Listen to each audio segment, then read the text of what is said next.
తండ్రి. అధ్యాయం వచ్చినాక నేర్చుకుంటుంది తండ్రి. కేవలం మేము వినివారం ఎన్నుకున్న తండ్రి. అందులో గ్రంథమందు ఏం చెప్పారో మేము తెలుసుకొని వాటిని ఎరిగి జీవించేలాగా మీ సహాయాన్ని అందించండి తండ్రి. అందరికీ లేని భాగ్యాన్ని మాకు దయచేసే తండ్రి. మీ గ్రంథం కష్టంగా నేర్చుకుని ఇతరులకు మేము చెప్పే విధంగా మేము ఎదుగులాగా మీ సహాయాన్ని అందించమని మాకు వాక్యం చెప్పి మమ్మల్ని ఆత్మీయ పెంచుట్లో మా సహోదరు మోహన్యాలు గారు కూడా మంచి ఇంకనూ మాకు చెప్పే అర్థమయ్యే విధంగా చెప్పేలాగా తగిన జ్ఞానంతో నింపడం వేడుకొంచు. ఆసక్తి ఈ క్లాస్కి చేరుకున్నటువంటి ప్రతి ఒక్కరిని దీవించి ఆశీర్వదించి వేడుకొంచు. ఈ ప్రార్థన మనం క్రీస్తు ప్రభు నామమున వేడుకుంటున్నాం తండ్రి. ఆమేన్.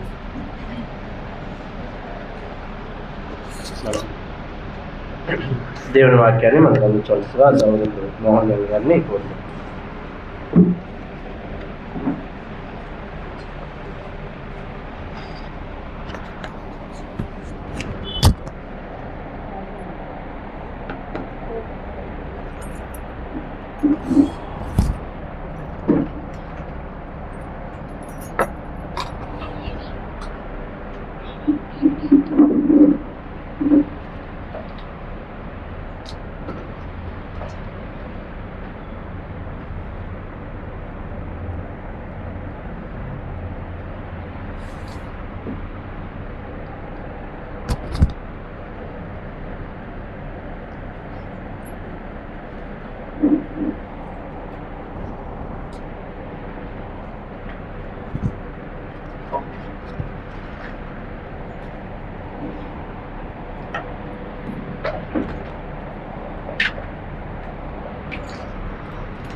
యేసుక్రీస్తు వారి పరిశుద్ధ నామములో శుక్రవారం దైవత్తులకు వచ్చేసినటువంటి ప్రతి సంఘానికి స్వాగతం తీరున్నాను.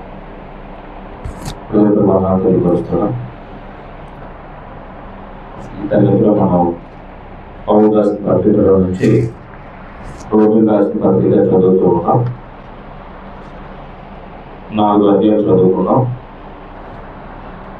ఈ రోమపత్రిక చదువుతున్నప్పుడు ఒక అంశాన్ని మనసులో పెట్టుకొని ఒకసారి అర్థం చేసుకోవాలి. నీతిమంతుడు విశ్వాస మూలంగా జీవించడం నేపథ్యంలో ఈ పత్రిక కొనసాగుతూ ఉంటుంది. అంటే ఎవరి నీతిమంతులో మొదటి భాగంలో చెప్తాడు, ఎవరి విశ్వాసంలో రెండో భాగంలో చెప్తాడు, మూడో భాగంలో వారి జీవితాన్ని గురించి ప్రస్తావిస్తాడు. అంటే మొదటి 7 అధ్యాయాలు కూడాను ఎవరి నీతిమంతులో చెప్తాడు. 8 నుంచి 11 అధ్యాయాల్లో ఎవరి విశ్వాసంలో చెప్తాడు. క్షమించాలి, 8 అధ్యాయాలు, మొదటి 8 అధ్యాయాలు ఒక భాగంగా మనం రాసుకున్నాం. 9, 10, 11 అధ్యాయాలు రెండవ భాగంగా రాసుకున్నాం. 12 నుంచి 15 వరకు లేదా 16 వరకు ముగింపుగా మూడో భాగంగా చూసాం. అప్పుడు మొదటి అధ్యాయంలో అన్యులు పాపులనే విషయం చెప్పి, రోమపట్నంలో ఉన్నటువంటి సంఘంలో అన్యుల నుంచి క్రైస్తవులైన వారు ఉన్నారు, యూదుల నుంచి క్రైస్తవులైన వారు ఉన్నారండి. అక్కడ ఉన్న సమస్య ఏంటంటే యూదులు అన్యుల మీద అతిశయిస్తూ ఉన్నారు, అన్యులు యూదుల మీద అతిశయిస్తూ ఉన్నారు. అంటే మే నీతిమంతులు అంటే మే నీతిమంతులు. అప్పుడు మీ నీతిని బట్టిగా దేవుడు మిమ్మల్ని ఎన్నిక చేసుకుంటే దేవుడు ఆయన ప్రభు చేతనే దేవుడు ఎన్నుకున్నాడు, మీ పూర్వస్థితి ఇది అని అన్ని జనులు ఎలా పాపం చేస్తారో మొదటి అధ్యాయం చెప్తాడు. దేవుడి సత్యాన్ని అసత్యం మార్చి దుర్నీతి చేత అన్యులు ఏమైపోయారంటే భ్రష్టత్వానికి లోనైపోయారు. కొన్ని యూదులు ధర్మశాస్త్రం ఉంది, వారేమన్నా ధర్మశాస్త్ర ప్రకారం బ్రతికేవారంటే ధర్మశాస్త్రాన్ని బోధించేవారు తప్ప ధర్మశాస్త్రం ప్రకారం జీవించేవాళ్ళు కాదండి. అంటే ఇతరులు చెప్తారు కానీ వాళ్ళ జీవితాన్ని మాత్రం ధర్మశాస్త్ర ప్రకారం కొనసాగించే వాళ్ళు కాదు. కాబట్టి అన్యుడని లేదు, యూదులని లేదు, ఏ భేదం లేదు, అందరూ పాపం చేసి దేవుడి నుంచి మనం పొందలేకపోతున్నారు అనే విషయాన్ని 3వ అధ్యాయంలో ప్రస్తావించి, అలాంటి పాపం చేసిన మనుషులు దేవునితోనే సమాధానాన్ని పోగొట్టుకుంటే దేవుడు ఏం చేస్తాడంటే విశ్వాసం వల్ల మనుషులు నీతిమంతులుగా తీర్చుకొని ఆయనతో సహవాసాన్ని ఏర్పాటు చేసుకుంటున్న విషయాన్ని 3వ అధ్యాయము 18 నుంచి 19 నుంచి 26 వరకు మనం చూస్తాం. అంటే ఎందుకు ఒక మనిషి నీతిమంతులు తీర్చబడాలి? నీతిమంతులు తీర్చబడకపోతే నష్టమేంటి మరి మనిషికి? ఏమండి? అంటే నీతిమంతులుగా తీర్చబడటం అంటే అర్థం ఏంటంటే ఎన్నడూ పాపం చేయ వ్యక్తిగా ఎంచబడటం అంటే. దేవుడు ఎన్నడూ పాపం చేయని వ్యక్తి, యేసు ఎన్నడూ పాపం చేయనివాడు, పరిశుద్ధాత్మ ఎన్నడూ పాపం చేయనివాడు.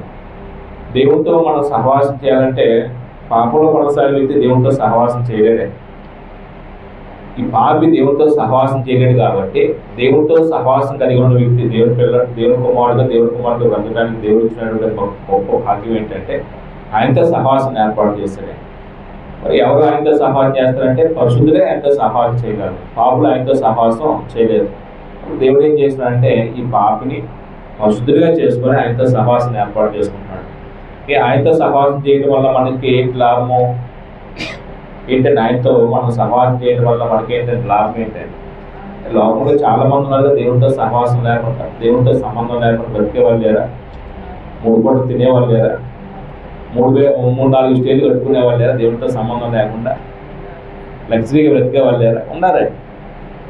వాళ్ళకి మనకి దేవుడితో సంబంధం కలిగి ఉన్నారని ప్రాకులాడే మనకి వాళ్ళకి తేడా ఏంటండి చెప్పేస్తే మనం అయిపోతాం. ఏంటంటే వాళ్ళకి మనకి తేడా ఏంటంటే, కొంతమంది దేవుడితో సంబంధం ఉంటాయి, దేవుడు ఏంటంటే అనుకుంటారండి. అంటే దేవుడితో సంబంధం లేని వారికి మనమే దేవుడితో సంబంధం కలిగి ఉండాలని ప్రయత్నం చేస్తూ ప్రాకులాడే మనకి ఏంటంటే వ్యత్యాసం ఏంటంటే, దేవుడితో సంబంధం కలిగి ఉన్నవాడు జీవం కలిగి బ్రతుకుతాడే. దేవుడితో సహవాసం చేసేవాడు దేవుడి యొక్క స్వభావం కలిగి జీవం కలిగి బ్రతుకుతాడే. దేవుడితో సహవాసం లేనివాడు జీవం ఉండదు. గతంలో జీవ నియమాలు ఉండవండి, దేవుడి యొక్క స్వభావానికి సంబంధించిన గుణాలు అతనిలో ఉండవండి. చాలా ప్రమాదం అండి. అది పాపం చేసే మనిషి విచ్చలుడిగా పాపం చేస్తారండి. కారణం ఏంటంటే దేవుడి భయం అతనికి ఉండదు. దేవుడి భయం లేనప్పుడు అతనిలో ఏ నియమాలు ఉంటాయండి? మర నియమాలు ఉంటాయండి. పాపం చేసే మనిషి ఎవరితో శత్రుత్వం పెంచుకుంటున్నాడండి? దేవుడితో శత్రుత్వం పెంచుకుంటున్నాడండి. అది మర్చిపోకూడదండి. అది ఏ పాపమైనా సరే, నేను పాపం చేస్తుంటే అంటే దేవుడేమో పరిశుద్ధులుగా సృష్టించి ఆయనతో సహవాసం కలిగిన వాడు ఉండాలని ఆయన పోలిక తీస్తే, పాపం చేసి మనిషి ఏం చేస్తున్నాడు? ఆ పోలిక నుంచి వేరైపోతున్నాడే. అంటే వేరైపోయిన మనిషి దేవుడు తీర్పించుకుంటున్నాడే, శత్రుత్వం పెంచుకుంటున్నాడే. దేవుడితో శత్రుత్వం పెంచుకుని మనిషి ఎక్కడ బ్రతకగలరండి? ఆ శత్రుత్వాన్ని పోగొట్టే విషయంలో దేవుడు ఏం చేశారంటే క్రీస్తుని లోకానికి పంపించి ఆయన మీద విశ్వాసం ఉంచితే ఉచితంగా మనం ఏం చేస్తున్నాం? నీతిమంతులుగా తీరుస్తున్నాడు. అది 3వ అధ్యాయంలో చెప్పాడు, ఉచితంగా నీతిమంతులు తీరుస్తున్నాడు అని. ఉచితంగా నీతిమంతులు తీరుస్తానంటానికి నాకు ఇది సందేహం ఉందని ఎవరికంటే, అది అబ్రహాం ఉన్నాడు ఉదాహరణ. అబ్రహాం కూడా దేవుడు ఉచితంగా నీతిమంతులుగా తీర్చాడు, క్రియలు బట్టి కాదు. అప్పుడు తన విశ్వాసాన్ని పరిపూర్ణమైన స్థితిలో నిరూపించుకోవడానికి ఏం చేశాడు? అబ్రహాము క్రియలు చేశాడు. 4వ అధ్యాయం చెప్పుకున్నాను. 5వ అధ్యాయంలో విశ్వాసంలో నీతిమంతులు తీర్చబడిన వారికి కలిగే ఆశీర్వాదం చెప్తాడండి. రోమపత్రిక ఒక గొప్ప అధ్యాయం, 5వ అధ్యాయం. అంటే మనం ఒక అర్ధగంట సమయం మాత్రమే మనం చెప్పుకుంటాం, అర్ధగంట కూడా లేదు. ఎన్ని వర్షాలు అవుతాయో 9 అన్ని వర్షాలు చూద్దాం. 5వ అధ్యాయము 1-11 వచనాల్లో ఏముంది పేరాలు అంటే నేను చివరి చెప్పుకోవాలి, అయినా రాసుకుందాం. విశ్వాసం వలన నీతిమంతులుగా తీర్చబడిన వారికి కలిగే ఆశీర్వాదం, నీతిమంతులుగా తీర్చబడిన వారికి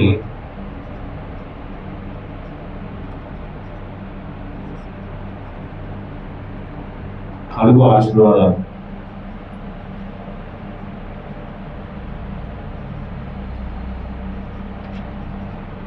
అది ఈ పేరాలో మనం చూస్తాం. నీతిమంతులు తీర్చబడటమే గొప్ప ఆశీర్వాదం. నీతిమంతులు తీర్చబడ్డామంటే ఆశీర్వాదం కాదండి, దేవుడే ఇస్తున్నాడంటే. నువ్వు ఎన్నడూ పాపం చేయని వ్యక్తివి అంటే ఎంచబడ్డావు. మనం జీవించే జీవితం మాత్రం ఆ నీతిని అనుసరించి నడుచుకోవాలండి. ఆ నీతిని అనుసరించి నడుచుకుంటేనే ఆ నిత్య జీవనం మనం ఏం చేస్తాం? స్వతంత్రించుకుంటాం. నీతిని అనుసరించలేకపోతే మాత్రం నిత్య జీవనం పోగొట్టుకుంటాం. నీతిమంతులు తీర్చబడమే గొప్ప ఆశీర్వాదం అయితే, ఈ ఆశీర్వాదంలో ఇంకొన్ని దీవెనలు ఇచ్చాడే. కొన్ని అంటే ప్యాకేజ్ అంటారు చూడండి, ఒకటి కొంటే దాంట్లో చాలా ఆఫర్లు ఉంటాయి. అంటే ఒకటి కొంటే దాంట్లో చాలా గిఫ్ట్లు వస్తాయి. అంటే ఇది ఒక ఆఫర్ అండి. నీతిమంతులు తీర్చబడమే గొప్ప ఆశీర్వాదం అయితే, దాంట్లో దేవుడు చాలా దీవెనలు ఇచ్చాడండి. ఏమేమి ఇచ్చాడు, అసలు ఎలా ప్రారంభించాడండి అధ్యాయాన్ని 5వ అధ్యాయము 1వ వచనం చదువుతున్నప్పుడు, కాబట్టి విశ్వాసం మూలంగా మనం నీతిమంతులుగా తీర్చబడి, కాబట్టి అనే పదం ఈ పౌలు రాసిన పత్రికలు చదువుతున్నప్పుడు కాబట్టి మరియు అయితే ఎట్లనగా ఎందుకనగా ఈ మాటలు ఎక్కువ కనపడతాయి. అంటే కాబట్టి అన్నాడంటే సపరేట్గా చెప్తున్నాడా, పైదాన్ని కనెక్షన్ పెట్టి చెప్తున్నాడు? పైదాన్ని కనెక్షన్ అంటే పైన ఒక విషయం చెప్పాడు. అంటే విశ్వాసం మూలంగా నీతిమంతులుగా తీర్చబడుతున్నాడు. ఒక పాపి దేవుడికి విరోధిగా రోజుతున్న మనిషి క్రీస్తు యేసులో విశ్వాసం ఉంచడం వల్ల ఆ వ్యక్తిని దేవుడు ఏం చేస్తాడు, నీతిమంతులుగా తీర్చబడుతున్నాడు. కాబట్టి నీతిమంతులుగా తీర్చబడుతున్నాడు అనడానికి ఇది అబ్రహాము ఉదాహరణగా చెప్పాడు. కాబట్టి అలా కనెక్షన్ పెట్టుకొని చదువుతాం.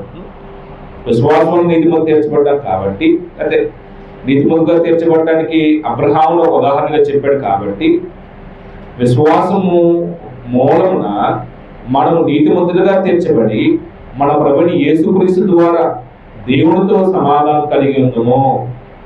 అంటే ఈ నీతిమంతులుగా తీర్చబడటం వల్ల కలిగినటువంటి ఆశీర్వాదం ఏంటంటే 1వ వచనంలో దేవునితో సమాధానం కలిగి ఉందము. ఇక్కడ ఒకటి ఏంటంటే నీతిమంతులుగా తీర్చబడటం వల్ల కలిగిన ఆశీర్వాదం ఏంటంటే, ఒకటి దేవునితో సమాధానం. దేవుడు ఎవరితో సమాధానంగా ఉంటాడండి? దేవుడితో ఒక మనిషి ఎప్పుడు సమాధానంగా ఉంటాడే? నీతిమంతులుగా తీర్చబడితే. అంటే ఒక వ్యక్తి ఎప్పుడు నీతిమంతులుగా తీర్చబడతాడు, ఏ క్షణం నీతిమంతులుగా తీర్చబడతాడు అంటే, పాప జీవిత విషయం చనిపోయి నీతి విషయం బతకడానికి వస్తారు చూడండి. క్రీస్తు యొక్క రక్తము ప్రతి పాపని కలిగినప్పుడు ఆ పాప జీవితాన్ని ఏం చేస్తాడంటే శుద్ధుడు అవుతాడు. అప్పుడు ఆ వ్యక్తిని దేవుడు ఎలా చూస్తాడు, నిర్దోషుడు చూస్తాడు. అంటే పూర్వము మనం అందరం దేవుడితో ఏం పెంచుకున్నాం, శత్రుత్వం పెంచుకున్నాం. అంటే సమాధానానికి వ్యతిరేకమైనటువంటి మాట ఏంటంటే అసమాధానము, లేదా శత్రుత్వము, లేదా విరోధము, వైరము. పూర్వం మనం అందరం పాపం చేయడం వల్ల ఏం చేసామంటే దేవుడితో శత్రుత్వం పెంచుకున్నాం. అందుకే మన జీవితంలో నెమ్మది, ప్రశాంతత అనేది ఉండేది కాదండి. ఎప్పుడు అస్తమానం కూడా అసమాధానంతో బతుకుతూ వచ్చేవాడు. దేవుడు కనికరించి కృప ద్వారా మనం నీతిమంతులుగా తీర్చినప్పుడు దేవుడితో మనకు మొట్టమొదటి కలిగినటువంటి దేవుడు ఏంటంటే సమాధానం కలిగింది. ఇప్పుడు దశరథి భద్రత చెప్పుకున్నప్పుడు మనం చెప్పుకున్నాం, తండ్రి దేవుడి నుంచి యేసు నుంచి ఏం కలుగుతుంటాయంటే కృప, సమాధానం కలుగుచుండును. అంటే కలుగుడు కాక అనే మాట చెప్తారు కదా. అంటే దేవుడి నుంచి మనకి సమాధానం రావాలండి. క్రీస్తులో ఉన్న వ్యక్తి సమాధానం బతుకుతాడా, విరోధ భావంతో బతుకుతాడా? క్రీస్తులో ఉన్న వ్యక్తి దేవుడి దగ్గర నుంచి సమాధానం పొందుకోవాలండి. అప్పుడు అతను సమాధానం బ్రతకాలండి. క్రీస్తులో ఉండి ఎప్పుడు కలహాలు ఆడకూడదండి, విరోధ భావంతో ఉండకూడదండి, వ్యతిరేక భావంతో ఉండకూడదండి. అంటే దేవుడితో సమాధానపరచబడిన వ్యక్తి, ఇక దేవుడితో సమాధానం కలిగి ఉన్న వ్యక్తి అయితే మనుషులతో ఎలా అడుగుతాడే? మనం నీతిమంతులుగా తీర్చబడ్డామంటే దేవుడు మనకి ఇచ్చినటువంటి ఆ దేవుడు ఏంటంటే దేవుడితో సమాధానం కలిగి చేసుకున్నాడు. నేను సమాధానం కలిగి బతుకుతున్నాను అన్నప్పుడు ఎవరితో ఏం పెట్టుకోకూడదండి, ఎప్పుడు కూడా చేతులతో పెంచుకోకూడదు, కలహాలు పెట్టుకోకూడదు, విరోధాలు పెట్టుకోకూడదు, అస్తమానం గొడవలు ఆడకూడదు. గొడవలు ఆడేవాడు సమాధానం ఉండేవాడా, విరోధ భావంతో కొనసాగేవాడు? అలాగే మనం ఆలోచించాలి. రెండోది ఇంకో మాట చెప్పాడు. ఇక్కడ ఏమన్నాడంటే సమాధానం కలిగి ఉంది మనం చెప్తూ 2వ వచనంలో, మరి ఆయన ద్వారా మనము విశ్వాసంలోని కృపలో లేదా కృప యందు ప్రవేశం గలవారమై, మరి ఆయన ద్వారా మనము విశ్వాసంలోని కృపలో ప్రవేశం గలవారం అన్నాడండి. అంటే ఇంకొక ఆశీర్వాదం ఏంటంటే, అంటే సమాధానం అనే మాటని మొట్టమొదటిగా చెప్పాడు 1వ వచనంలో. అంటే పాపం చేసేవాడేమో దేవుడితో శత్రుత్వం పెంచుకున్నాడు. నీతిమంతులుగా తీర్చబడితే ఆ మనిషి ఏమవుతున్నాడు, దేవుడితో సమాధానం పడుతున్నాడు. ఇప్పుడు మనం ఒకవేళ ఇక్కడ కూర్చున్నాం, బాప్తిసం పొందకపోతే మనం ఏం పెంచుకుంటున్నాం? ఇప్పుడు చిత్రంతో పెంచుకుంటున్నామండి. మనిషికి అర్థం కావాలండి. చాలా మంది బాప్తిసం వాయిదా వేస్తారండి. ఇప్పుడు కాదు, నేను తర్వాత చూద్దాం అంటాడు. తర్వాత చూద్దాం అనుకునేవాడు దేవుడు పెంచుకుంటాడే, శత్రుత్వం పెంచుకుంటాడే. శత్రుత్వం పోగొట్టుకోవడానికి దేవుడు సమాధానకరమైన స్థితిలో నడిపిస్తుంటే, నీతిమంతులు తీర్చుకుంటానని ఆహ్వానిస్తుంటే, మనిషికి అది అర్థం కాక ఏం చేస్తాడే? శత్రుత్వం అంటే పోగేసుకుంటాడు. ఇంకో మాట చెప్పాడు, విశ్వాసం ఈ కృప యందు ప్రవేశం గలవారమే అందులో నిలిచి ఉన్నాడు. అంటే నీతిమంతులు తీర్చబడటం వల్ల అంటే ఈ కృపలో ప్రవేశం కలిగిందంటే, అంటే నీతిమంతుడు అయ్యే కృప, ఈ కృప యందు ప్రవేశం. కృప అనే మాటకు అర్థం ఏంటండి? అర్హత లేని వాడికి అర్హతనిచ్చేది కృప. అంటే ఇక్కడ కృప ఏంటంటే, కృప అనే పదం చాలా వాళ్ళు వివిధ రకాలుగా ఉపయోగించారు. రక్షణ సంబంధమైన స్థితిని కృప అన్నాడు. పిలిపి పత్రిక చదువుతున్నప్పుడు, కొరింథీ పత్రిక చదువుతున్నప్పుడు మాస్టర్ల సంఘాల గురించి చెప్తూ కూడా ఇచ్చుటి గురించి కూడా ఏమన్నాడే? కృప అన్నాడే. కొన్ని సందర్భాల్లో విశ్వాసాన్ని కూడా కృప అన్నాడే. అంటే కృప అనే పదం చాలా కోణంలో చెప్పబడింది. ఇక్కడ ఏంటంటే ఈ కృప ఏంటంటే విశ్వాసం నీతిమంతులు తీర్చబడతామనే ఆ కృప యందు, ఒక పాపిని దేవుడు నీతిమంతులు తీరుస్తున్నాడనే కృప యందు, రక్షణ కలుగు చేసే ఆ కృప యందు మనుషులు ప్రవేశపెట్టడం అనేది దేవుడు ఇచ్చినటువంటి ఒక వరం. అప్పుడు ఈ కృప యందు ప్రవేశించిన వాడి గురించి ఏమంటాడంటే, కొనసాగింపు మాట, అందులో నిలిచి ఉండుడి అంటాడే. కృప యందు ప్రవేశం కలిగింది, దేవుడు ఇచ్చింది. మనం చేయాల్సింది ఏంటంటే ఇక్కడ దేవుడితో సమాధానం కలిగి ఉన్నాం. మనం సమాధానం కొనసాగించాలి. సమాధానంలో ఇది కూడా రాసుకుందాం. మనం చేయాల్సింది అంటే దేవుడు ఇచ్చినటువంటి ఆశీర్వాదం ఏవైతే, ఈ ఆశీర్వాదం పొందుకున్న మనం ఏం చేయాలి? వాటిని వినియోగించుకోవాలి. అంటే సమాధానం కొనసాగించాలి. ఇది మనం చేయాల్సింది. దేవుడు ఏం చేశాడు? కృప యందు ప్రవేశం కలుగు చేశాడు. రెండోది ఏం చేశాడంటే ఇక్కడ కృప యందు ప్రవేశం. అక్కడ మనకి సంబంధించిన టీచింగ్ ఏంటంటే అందులో నిలిచి ఉండాలి, కృపలో నిలిచి ఉండాలి. ఇప్పుడు మానవులు పొందినటువంటి రక్షణ కూడా కృప అన్నాడే. ఎఫెసీ పత్రిక 2వ చదువుతున్నప్పుడు, మీరు విశ్వాసం బట్టి కృప చేత రక్షించబడిన మీ వల్ల కలిగింది కాదు అంటాడు. రక్షణ అనేది కృపతో దానం ఇచ్చిందండి. ఇప్పుడు మనం రక్షించబడ్డామంటే దేవుడు కృప.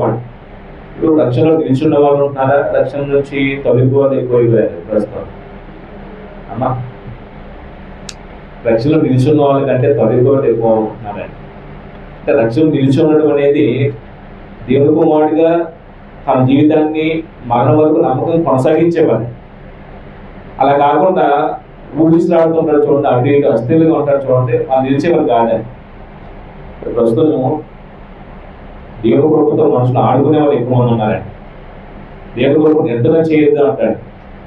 కృపలో నుంచి ఎక్కడైనా మనం వేరే పోతామేమో హెచ్చరికిస్తాడు. ఎప్పటికీ అందుకంట 12వ అధ్యాయంలో చేయదని వేరేదైనా మనిషి కలవరపరచడం వలన మీలో అనేక అభ్యంతరమై పోదులేమని అనే సందర్భంలో కృపల నుంచి ఏం చేయొద్దు అంటాడే? వేరే తొలగిపోవద్దు. ఒకసారి ఆ హెచ్చరిక చూడండి. హెబ్రీ పత్రిక 12వ అధ్యాయము 15వ వచనంలో, 12వ అధ్యాయము 15వ వచనంలో 15వ వచనంలో, మీలో ఎవడేనో దేవుడు కృపను పొందకుండా తప్పిపోనేమో అనియు, చేదని వేరేదైనా మనిషి కలవరపరచడం వల్ల అనేక అభ్యంతరమై పోదులేమనియు. అంటే ఏ సందర్భంలో చెప్తున్నాడు? ఒక వ్యక్తి రక్షించబడిన తర్వాత పరిశుద్ధపరచబడిన వ్యక్తి పరిశుద్ధిగా జీవించకుండా మళ్ళీ ఏదైనా పాపంలో పడిపోయే ప్రమాదం వస్తే అతను ఏం చేస్తాడంటే కృపలో నుంచి తొలగిపోతున్నాడు. ఇప్పుడు మీకు తెలిసిన సహోదరులు ఎవరైనా కృపలో తొలగిపోయిన ఉన్నారా? నేను వాక్యం చెప్పి బాప్తిసం వాళ్ళు కూడా చాలా మంది తొలగిపోయి ఉంటున్నారు. అంటే వాళ్ళు మరణం వరకు నమ్మకంగా జీవించే జీవితాన్ని ప్రాక్టీస్ చేయలేకపోయారు. అంటే మనం బాప్తిసం పొందామంటే ఎక్కడ ప్రవేశించామని? కృపలో ప్రవేశించామని, దేవుడు ఇంటి వారం అయ్యామని, దేవుడితో సహవాసం కలిగి ఉండడానికి వచ్చామని. ఇప్పుడు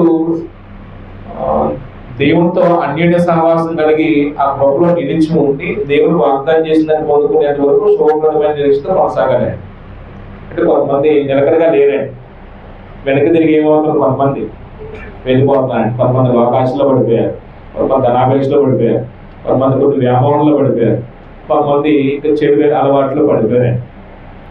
ఏదైనా క్రిస్టియన్ సంఘంలో బాప్తిస్మం రావడం అంటే మనం దేవుడి కృపను పొందుకోవడం అంటే ఆ కృపలో ప్రవేశం కలిగింది. అందరికీ దక్కలేదు ఈ భాగ్యం.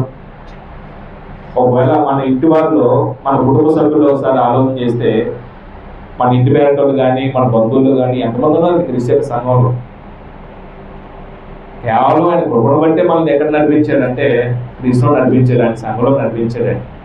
ఆ కృపలో మనం నిలిచి ఉంటే క్రీస్తులో ఉన్నాం కాబట్టి దేవుడు రేపు ప్రభు యొక్క రాకల్లో మనకి ఏమనుగ్రహిస్తాడంటే ఆయనతో ఉండే ఆ స్వాస్థ్యాన్ని మనకి బహుమానం ఇస్తాడండి. కృపను ఎప్పుడు మనం దుర్వినియోగం చేసుకోకూడదండి.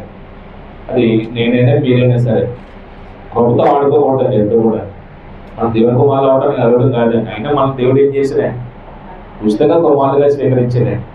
నీతిమంతులు అవడానికి యోగ్యులు కాదండి. మనలో ఏ క్వాలిటీ లేదండి నీతిమంతులు అనబడటానికి. నాలో అయితే ఏ క్వాలిటీ లేదండి. అయినా దేవుడు ఏం చేశాడండి, నీతిమంతులు అన్నాడండి. అలాంటి దేవుడు నన్ను నమ్మి నీతిమంతులు ఇస్తే ఆయన ఏం చేయకూడదు, నేను వంచకూడదండి. అలా వంచానంటే కృపలో నేను ఏం చేసిన వాడు కాదు, నిల్చున్నవాడు కాదు, కృపలో చేయమవుతున్నాను, తొలగిపోతున్నాను అలా చెప్పాడండి. అంటే ఇదేమో దీవెన. అక్కడి నుంచి మనం ఏం చేస్తామంటే మన లైఫ్ కొనసాగే విధానం కూడా చెప్పుకుంటున్నాం. దేవుడు ఇచ్చినవి ఏంటో మనం చేయవలసిన ఏంటో కూడా చెప్పుకుంటాం కొన్ని పాయింట్లు బట్టి. మూడోది ఇంకో మాట చెప్తాం, నేను చదువుతాను, అక్కడ దీవుని అంటే మీరే చెప్పండి. 3వ వచనంలో లేదు 2వ వచనంలోనే ఈ కృప యందు ప్రవేశం గలవారమై అందులో నిలిచి ఉండి చేయాల్సింది ఏంటంటే దేవుని మహిమను గురించిన నిరీక్షను బట్టి అతిశయించుచున్నాము. ఇక్కడ ఏదన్నా దీవుని ఉందా అమ్మా? నిరీక్షణ అంటే నిరీక్షణ కలిగి అతిశయించే సంగతి గురించి మాట్లాడుతున్నాడు. అంటే దేవుని మహిమను గురించి నిరీక్షణ బట్టి అతిశయించుదుము. అంటే విశ్వాసం నీతిమంతుడిగా తీర్చబడిన వారికి కలిగిన దేవుడు ఏంటంటే నిరీక్షణ యందు అతిశయించడం. నిరీక్షణ యందు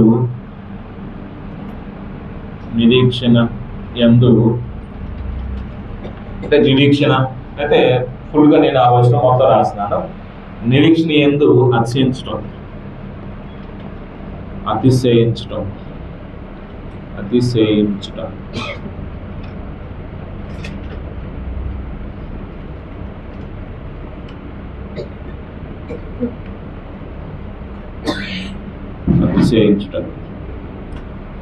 దేని గురించి నిరీక్షణ అమ్మ? ఇక్కడ మనకి క్లూ అంటే రాశాడు పౌరుడు. ఏమంటాడంటే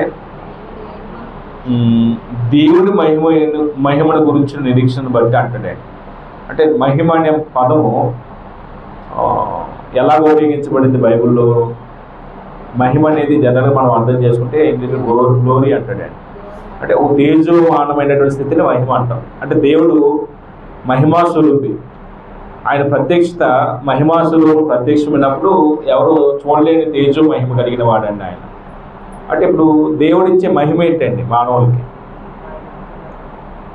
అంటే దేవుడు మనల్ని ఎందుకు సృష్టించుకున్నాడో దాన్ని పొందుకునే ఒక ఉన్నతమైనటువంటి స్థితి ఉంది. మనం రోమపత్రిక 8వ అధ్యాయంలో మనం చదువుతున్నప్పుడు దేవుడి సంకల్పానికి సంబంధించి 28 నుంచి 30 వచనాల్లో దేవుడు ఎవరు పిలిచినో వారిని నీతిమంతులు తీర్చినో, ఎవరు నీతిమంతులు తీర్చిన వారిని మహిమపరిచిన అంటాడు. అంటే ఏం మహిమపరిచాడు అంటే ఆ నిత్యమైనటువంటి స్వాస్థ్యంలో ఆయన కుమారులు ఉండే ఉన్నతమైనటువంటి భాగ్యాన్ని మనకి కలుగు చేసినాడు. అంటే దేవుడి కుమారులు ఉండటం కంటే గొప్పదైంది ఏది లేదండి. అంటే లోకంలో గొప్పతనం అనేది స్టేటస్ని బట్టి మారుతూ ఉంటుంది, విద్యను బట్టి మారుతూ ఉంటుంది, ధనాన్ని బట్టి మారుతూ ఉంటుంది, ఉద్యోగాన్ని బట్టి మారుతూ ఉంటుంది. కానీ దేవుడి కుమారులు ఉండే స్టేటస్లో మార్పులు ఏమి ఉండవండి. ఇక్కడ ధనవంతులు ఒకవేళ దేవుడి కుమారుడు అయితే గొప్పవాడని, పేదవాడు దేవుడి కుమారుడు తక్కువవాడని ఈ వ్యత్యాసం ఏమఉండదు దేవుడి దగ్గర. అంటే నేనేం రాసుకున్నాను అంటే దానికి నిరీక్షణకు సంబంధించి దేవుడు మనల్ని ఎందుకు సృష్టించాడో, ఏ సంకల్పంతో మనల్ని తిరిగి అక్కడ చేర్చుకుంటున్నాడో ఆ స్థితిని పొందటాన్ని దాని కొరకు మనం ఏం చేస్తున్నాం? నిరీక్షణ యందు అతిశయం కలిగి ఉంటున్నాం. ఇక్కడ ఈ రెండు పదాలని ఒకసారి మనం అర్థం చేసుకుంటే, ఒకప్పుడు ధర్మశాస్త్రం కింద ఉన్నటువంటి యూదులకి కృప ఉందా? కృప లేదండి. ధర్మశాస్త్రం వాళ్ళకి ఉగ్రత తెచ్చిందన్నమాట. అంటే ధర్మశాస్త్రం యేసు నెరవేర్చిన తర్వాత దేవుడు యేసు ద్వారా మానవులకి ఏమని గురించి అంటే కృపను గురించి. మనం యోహాను సువార్తలో కూడా యోహాను మోషే ద్వారా ధర్మశాస్త్రము, క్రీస్తు ద్వారా కృపను గురించబడింది అంటాడే.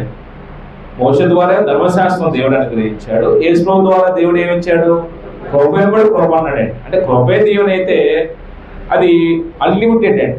కృప అంటే దీవుని వెంబడి దీవుని ఉచితంగా దేవుడు అనుగ్రహించేవన్నమాట.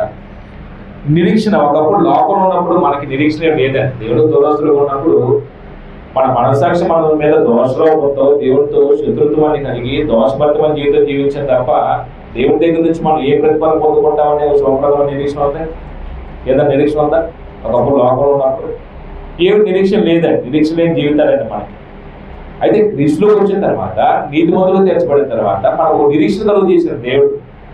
ఏంటి ఆ నిరీక్షణ అంటే, దేవుడు నన్ను మహింపరుస్తాడు, దేవుడిచ్చే శ్వాస నేను పొందుకుంటాను. అప్పుడు దాన్ని ఇక్కడ ఎలా ఉపయోగించాడంటే, దేవుడి మహిమను గురించి నిరీక్షణ బట్టి అతిశయించుచున్నాము అన్నాడు. ఇంకో పదం నిరీక్షణ అనే మాటకు అర్థం ఏంటంటే అసలు ఎదురు చూడటం. దానికి 8వ అధ్యాయం 24-25 వచనాల్లో రిఫరెన్స్ మనం నిరీక్షణ సంబంధించి 24వ వచనంలో రిఫరెన్స్ చెప్తాడు. అంటే నిరీక్షణ సంబంధించిన అర్థము విశ్వాసానికి అర్థం చెప్పినట్టుగానే నిరీక్షణ సంబంధించి కూడా ఒక అర్థం ఇస్తారు. చూడండి, ఇదే రోమపత్రిక 8వ అధ్యాయం 24వ వచనంలో, ఏలయనగా మనము నిరీక్షణ కలిగిన వారమే రక్షించబడుతుంది. నిరీక్షింపబడినది కనబడినప్పుడు నిరీక్షణతో పనుండదు. తాను చూచున్న దాని కొరకు ఎవరు నిరీక్షించును? మనం చూడని దాని కొరకు నిరీక్షించిన ఎట్లా ఓపికతో దాని కొరకు కనిపెట్టదు అంటాడు. నిరీక్షణ సంబంధించి ఓపికతో ఎదురు చూడటం లేదా కనిపెట్టడాన్ని నిరీక్షణ అంటాడు. బైబిల్ ఇచ్చినటువంటి నిర్వచనం అది. అప్పుడు ఇక్కడ కూడా క్రైస్తవ మనకు నీతిమంతులు తీర్చబడటం వాళ్ళకు నిరీక్షణ కలుగు చేసిందే. అప్పుడు ఈ నిరీక్షణ ద్వారా కొద్దిగా వివరణ ఇస్తున్నాడు 5వ వచనంలో. 3-4 వచనాలు ఒకసారి చూసి ముగించుకుందాం. 3-4 వచనాల్లో అయితే అంతేకాదు అన్నాడు. అంటే అంతేకాదు అన్నాడు అంటే దాని అర్థం ఏంటి అంటే ఎంతటితో ముగించలేదు. అంటే దేవుడు నీతిమంతులు తీర్చి మనుషుల్ని దేవుడితో సమాధానపరచుకోవడం ఒకటే కాదు, కృపలో ప్రవేశపెట్టడమే కాదు, నిరీక్షణలో కలుగు చేయడమే కాదు, అంతేకాకుండా ఇంకా దేవుడు అధికమైన వాటిని ఇస్తున్నాడు. ఏమి ఇస్తున్నాడు అంటే ఇక్కడ 3వ వచనంలో అన్నాడు, శ్రమ ఓర్పును, ఓర్పు పరీక్షను, పరీక్ష నిరీక్షణ కలుగు చేయని ఎదిగి శ్రమని ఎంతో అతిశయపడదుము. ఇక్కడ నీతిమంతులు తీర్చబడిన వాడిని కలిగిన ఆశీర్వాదం ఏంటండి?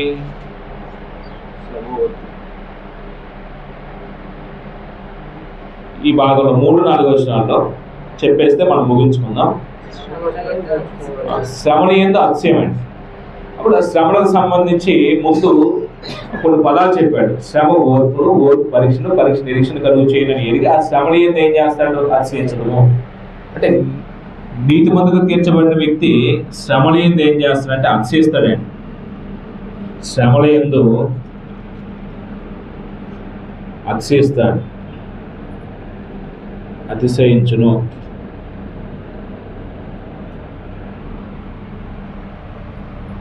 అంటే నిరీక్షణ కలుగు చేసిన మనకి దేవుడు ఇచ్చినటువంటి ఆశీర్వాదం. అయితే మనం రాసుకోవాల్సింది ఏంటంటే, మనం చేయాల్సింది ఏంటంటే నిరీక్షణ కలిగి బ్రతకాలి. నిరీక్షణ లేని వారి బ్రతకూడదండి. నిరీక్షణ కలిగి జీవించాలి. ఇది మనకి బోధ. శ్రమల యందు అతిశయించుట. శ్రమ అనే మాటకు అర్థం ఏంటంటే మనసును నొప్పించేది ఏదైనా శ్రమేనండి. మనం ఈ రూపంలో శ్రమ వచ్చిందని చెప్పలేదు. శ్రమ ఎలాగైనా సంభవించవచ్చు. నిరీక్షణ లేనప్పుడు, నాకేం నిరీక్షణ లేదు, నేను లోకంలో ఉన్నాను. లోకంలో ఉన్నప్పుడు ఒక వ్యక్తి శ్రమ వస్తే ఎలా భావిస్తాడే? నాకెందుకు వెళ్ళగలుగుతున్నాయి, నాకెందుకు ఇలా శ్రమలు వస్తున్నాయి అంటే నేను ఏదో తప్పు చేశాను, నేను చేసిన పాపం నా చుట్టుకుందేమో, కానీ దుఃఖపడతానే. ఇతరులకు ఆరోపణలు చేస్తాడండి, వీళ్ళ వల్లే నాకు ఇలాంటివి సంభవిస్తున్నాయి అంటే ఇతరుల మీద ఏం చేస్తాడు, ఆరోపణ చేస్తాడండి, దేవుని మీద నిందలు మోపుతాడండి. అంటే వచ్చిన శ్రమను బట్టి మానసికంగా దుఃఖపడుతూ ఏడుస్తూ కృంగిపోయి ఒక మనోవేదన గురయ్యి ఆ శ్రమల వెనకాల ఎందుకు సంభవించినా తెలియనప్పుడు ఏం చేస్తాడు, ఇతరులకు ఆరోపణ చేస్తాడండి. అప్పుడు ఎవరైనా లోకంలో ఉన్నప్పుడు శ్రమలో దేవుని అనుకుంటాడా, శాపం అనుకుంటాడా? శాపమని అనుకుంటాడండి. మరి ఇప్పుడు విశ్వాసం నీతిమంతు తీర్చబడ్డాం, అప్పుడు ఆ వ్యక్తి ఏమనుకుంటాడు, నీతిమంతు తీర్చబడిన వ్యక్తి శ్రమలు కలుగుతున్నాడు. ఈ వచనం ప్రకారంగా అంటే ఈ శ్రమను బట్టి శ్రమల యందు గురించి మాట్లాడుతూ శ్రమ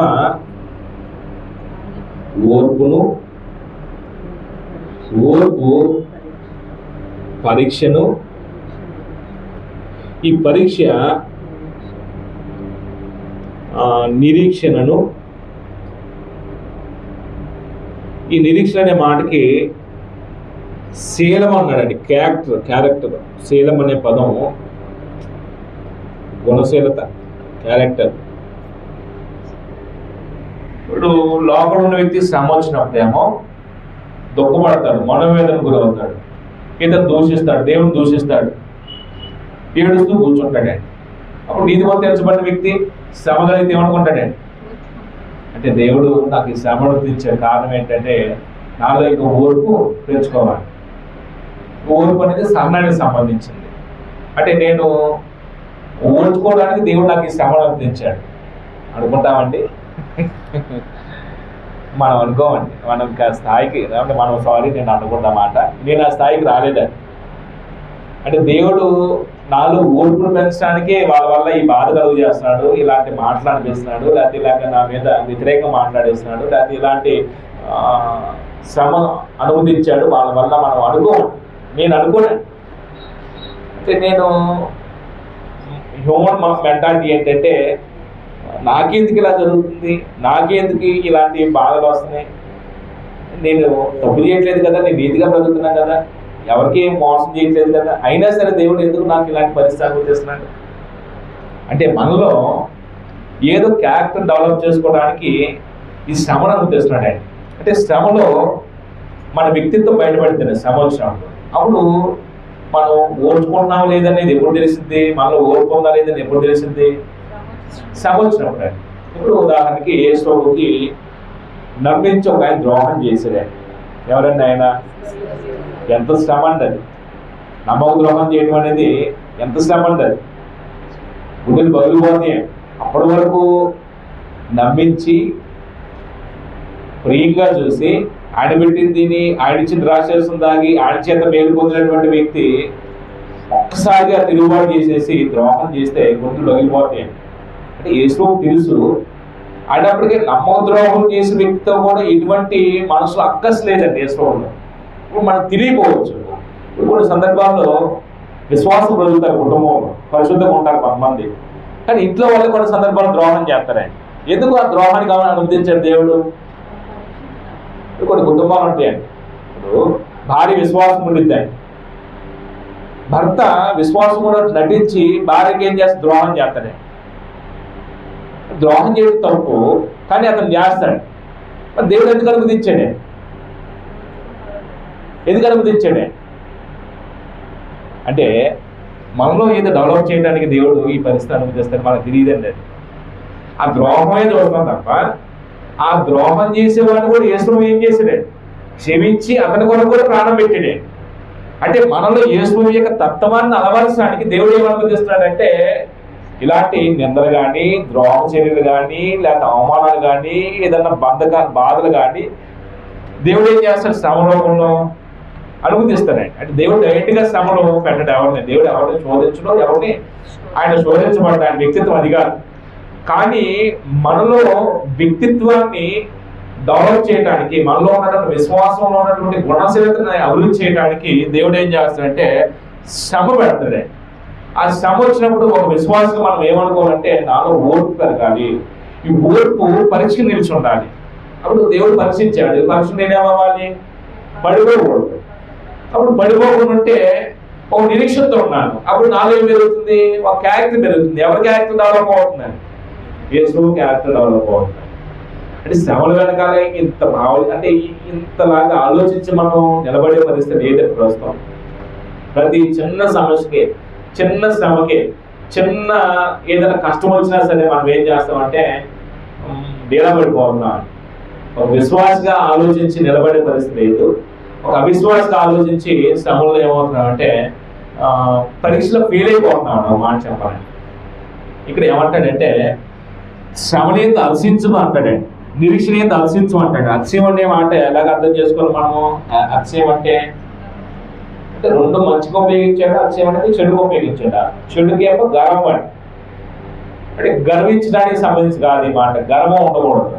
మరి నిరీక్షణ కలిగి అలసించడం కానీ శ్రమని అలసించడం కానీ ఏంటంటే ఇక్కడ ఆనందానికి సంబంధించింది.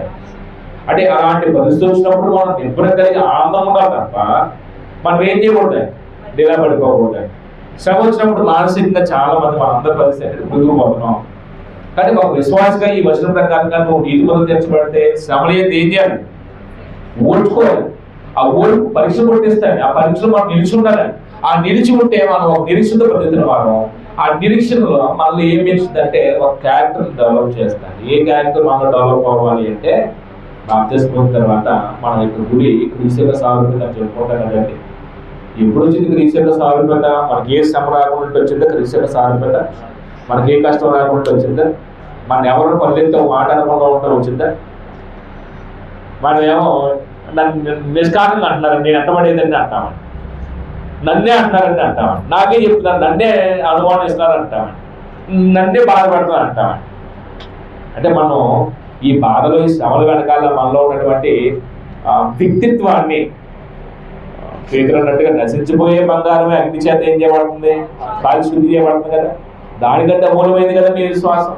ఆ విశ్వాసాన్ని బట్టి దేవుడు మనం ఏం చేసి నీతి మొదలుగా ఇచ్చాడు. మరి ఆ విశ్వాసం ఎలాంటి పరిస్థితుల చేత శుద్ధి చేయబడాలి? కాల్చి శుద్ధి చేయబడాలి లేదా? అంటే మన విశ్వాసం మెరుగవ్వాలంటే మనకి ఎప్పుడు ఏం అనుమతించబడుతూ ఉండాలంటే శ్రమలు అనుమతించబడుతూ ఉండాలండి. అప్పుడు కొన్ని శ్రమలేమో మనం తప్పు చేసినప్పుడు తప్పులు దిద్దుకొని మారుమోసమందరికి వస్తాయి. కొన్ని శ్రమలేమో తప్పు చేయకుండా వస్తాయి. నీతి నిమిత్తం హింసించబడి వారు ధన్యులు అంటారు చూడండి. నీతి నిమిత్తం కూడా శ్రమలు వస్తాయి. అలాంటి శ్రమంలో మనం సహించిన వారికి అయితే మన వ్యక్తిత్వం దేవుడి కుమారుడు తగినట్టుగా మనసు పట్టడానికి దేవుడు అనుమతిస్తాడే. శ్రమ రావడం తప్పు కాదండి. శ్రమ వచ్చినప్పుడు మనం అర్థం చేసుకోవాల్సింది ఏంటంటే మనం నిలిచి ఉంటున్నామా, పడిపోతున్నామా, మన విశ్వాసం ఉంటున్నామా, అవిశ్వాసంతో ప్రవర్తిస్తున్నామా, అది అర్థం చేసుకోవాలండి. మనలో చాలా మంది విశ్వాసంగా బ్రతకడం కంటే కూడా శ్రమ వచ్చినప్పుడు అవిశ్వాసం వల్ల మనం ప్రవర్తిస్తున్నామేమో. కుటుంబాల్లో కొన్ని సందర్భాల్లో భార్య మాట్లాడింది అనుకోండి, భర్త మాట్లాడనుకోండి, ఓడిపోయిన వ్యక్తి ఏం చేస్తాడే వెంటనే వ్యతిరేకత మాట్లాడేది కదా. అప్పుడు నిల్చున్నామా, పడిపోయాం. ఇలాగైతే ఎన్నిసార్లు పడిపోయామని మనం ఎన్నిసార్లు యేసు యొక్క వ్యక్తిత్వాన్ని సంపాదించుకోవాలని దేవుడు ఒక పరీక్ష పెడితే ఆ పరీక్షలో ఫెయిల్ అయిపోయామని. మరి ఎంత సాధన చేస్తే యేసు యొక్క స్వరూపం ఏర్పడితే మనలో యేసు స్వరూపం వృత్తిని ఏర్పడితే బాప్తిస్మం పొందిన వెంటనే యేసుకు ఎన్ని పరీక్షలు నిలబడ్డాడే, ఎన్ని అవమానాలు ఎదుర్కొన్నాడే, ఎన్ని గడ్డుకాల పరిస్థితులు ఎదుర్కొన్నాడే. మనమేమో యేసు లాంటి వ్యక్తిత్వం సంపాదించుకోవాలి దేవుడు క్రీస్తు సంఘంలో తీసుకొస్తే ఉచితంగా నీతిమంతులు తెచ్చి మనకు ఉత్తముడైన రాజును పాలకుడిగా మనకు ఏర్పాటు చేస్తే ఆయన పాలనలో కొన్ని శ్రమలు వచ్చినప్పుడు మనం ఏమవుతున్నాం అంటే ఓర్చుకోలేకపోతున్నామండి. నేను ఈ పాటను మనం ఎవరు కొనసాగించడం 9 ఏళ్ళు నేను ముగిస్తానండి. అంటే ఇంచుమించు ఒక 7-8 ఆస్వాదాలు చెప్పాడు 11 సంవత్సరాల వరకు. అది తర్వాత మనం కొనసాగించుకుందాం. 4 విషయాలు చూసామండి. అంటే విశ్వాసం నీతిమంతులు తెచ్చబడటం అనేది గొప్ప దీవెన అండి. మానవాళికి దేవుడు ప్రసాదించిన ఒక వరం అండి. ఆ దీవెనలో అనేకమైనటువంటి మేలు దేవుడు ఏం చేశాడు, ఒక ప్యాకేజ్ లాగా ఆశీర్వాదాలు ఇచ్చాడండి. అది ఏంటంటే దేవుడితో సమాధానాన్ని కలుగు చేశాడు. మనం సమాధానపరచబడిన తర్వాత సమాధానం ఏం చేయాలి, కొనసాగాలండి. దేవుడితో సమాధానం కలిగి ఉన్న వ్యక్తి ఎవరితో విరోధభావం పెంచుకోవడండి. మనం ఎవరితో విరోధం పెంచుకుంటే మాత్రం వ్యక్తిత్వం దేవుడితో మనం ఏం చేస్తామంటే శత్రుత్వం తెచ్చుకుంటున్నామండి. కృపలో ప్రవేశం కలిగిందండి. కృప ద్వారా దేవుడు మనం రక్షించాడు కాబట్టి రక్షణ నిలిచి ఉందామండి. రక్షణ పోగొట్టుకోవద్దండి. అది దానంగా ఇచ్చింది తప్ప మన భాగ్యాన్ని బట్టి మనం ఏదో క్రియలు బట్టి కలిగింది కాదండి. జాగ్రత్తగా ఆ రక్షణ విషయంలో నిల్చున్నారండి. ఆ కృపను మనం తృణీకరించిన వారమైతే మనం దేవునితో ఉండే ఆ ఉన్నతమైనటువంటి ఆ పౌరస్థితిని పోగొట్టుకుంటాం. నిరీక్షణ కలిగి చేశాడు దేవుడు. ఆ నిరీక్షణ ఏం చేయాలి? మనం అతిశయించాలి, అంటే ఆనందించాలి. ఒకప్పుడు మనకు నిరీక్షణ లేదండి.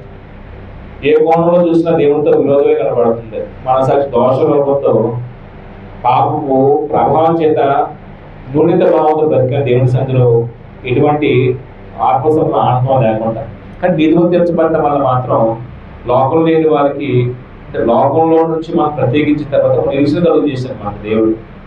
మహిమనిస్తాడని దేవుడు, ఆయన కుమారులుగా మనల్ని దేవుడు మహిమపరుస్తాడే. శ్రమనే దర్శయం. ఒకప్పుడు బాధలు వచ్చినాయి, అంటే శ్రమలు వచ్చినప్పుడు బాధపడేవాళ్ళం. ఒకవేళ నీతిమంతులు తీర్చబడ్డామని ఒక గ్రహింపు మనలో ఉంటే, శ్రమ కలిగినప్పుడు మనం ఈ శ్రమ నన్ను ఓర్చుకోవడానికి దేవుడు అనుమతించాడు, నాలో ఆ ఓర్పు పెరగాలి, ఓర్పు పెరగడానికి దేవుడు నన్ను పరీక్షిస్తున్నాడు. ఆ పరీక్ష నిలుచుకుంటే ఒక నిరీక్షణ కలిగి బ్రతుకుతున్నాను. ఆ నిరీక్షణ ఏంటంటే శీలం కలిగి, అంటే ఒక మంచి క్యారెక్టర్ డెవలప్ అయ్యింది. శ్రమల్లో క్యారెక్టర్ డెవలప్ అయితే, శ్రమలు లేకుండా క్యారెక్టర్ డెవలప్ అయింది. మీరు మనందరి పిల్లలు ఉన్నారు. చిన్నప్పటి నుంచి కొంచెం కష్టం తెలిసి కొంచెం ఇబ్బందులు, ప్రతికూల పరిస్థితులు, అంటే ఇవన్నీ అనుభవంగా పెరుగుతున్న పిల్లవాడు ఎలా ఉంటాడు? ఏ కష్టం తెలియకుండా, ఏ బాధ, ఏ శ్రమ తెలియకుండా పెరిగిన పిల్లలు ఎలా ఉంటారండి? ఇద్దరు ఒకేలాగా ఉంటారా? చిన్నప్పటి నుంచి రఫ్గా, అంటే కొంచెం కష్టాల్లో నుంచి వచ్చినటువంటి పిల్లలు ఏమో ఏదైనా భవిష్యత్తులో తీవ్రమైనటువంటి కష్టం వస్తే నిలబడతారండి. సౌఖ్యంగా సుఖభోగాల మధ్య పెరిగిన వాళ్ళ పెంపకంలోనేమో ఏదైనా చిన్నపాటి కష్టం వచ్చిన వాళ్ళు తట్టుకోలేక ఏమవుతారే, వినవెల్లాడిపోతారే. అంటే పిల్లలు కూడా మాకు ఆకలి చెప్పినట్టు ఆయన చెప్పేవాడండి. అంటే వాళ్ళు ఆకలి బాధ తెలియాలంటండి పిల్లలకి, చలి బాధ తెలియాలంటే, కడుపు నిండో తెలియాలంటే, అంటే అన్ని పిల్లలకి ప్రాక్టీస్ చేయించాలంటే.